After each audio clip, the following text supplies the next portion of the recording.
BJP is a party of the middle classes that got economically liberated only in 1991. Well, 1991 onwards. So they are unfamiliar with the Western idiom. They can't communicate with the West. They don't know how to put their point across. The BJP itself is quite substance free and event heavy. Their idea of changing the narrative is to do a big event with lots of drums and dancers on there. It isn't to actually set up a think tank which does serious academic work and statistics and things like that. All they realistically have to do is get the police data, which is very hard to get for an ordinary individual like me, but very easy to get for them. You've seen the Pew poll that showed that Indian Muslims are happier than Muslims anywhere else, apparently. This government has also spent more money on Muslim education than any previous government before it, and cumulatively, in fact.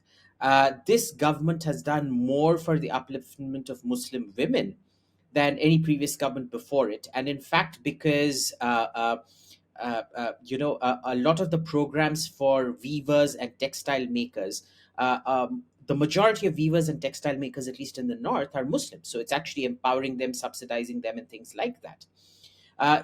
The other point we need to note is that when you say Indian Muslim, we're talking about Sunnis exclusively. We're not talking about the Shia. The Shia are at the top end of the economic ladder. Their per capita income is much higher than the Hindu per capita income. They are captains of industry. They're extremely rich. They also tend to vote BJP, the many sects of the Shia. So, for example, in the Twelver Jafris, which is the Iranian denomination, are quite heavy in Lucknow and in northern Kashmir and Kargil. And Kargil tends to be very ambiguous, and they tend to be much more BJP leaning.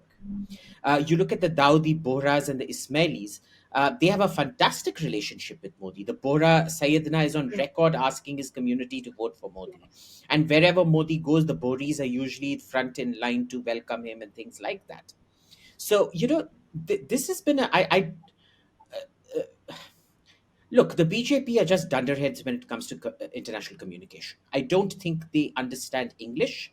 I don't think they get an English idiom at all.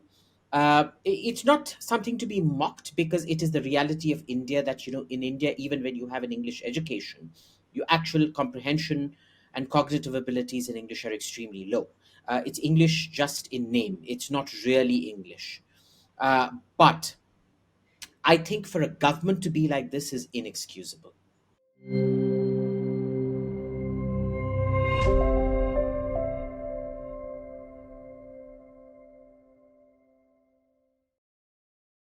Please remember to subscribe to us and switch on the notifications for this channel. For our other social media links, more content, and to support our work, please visit citti.net. Dhanyavad. Namaskar.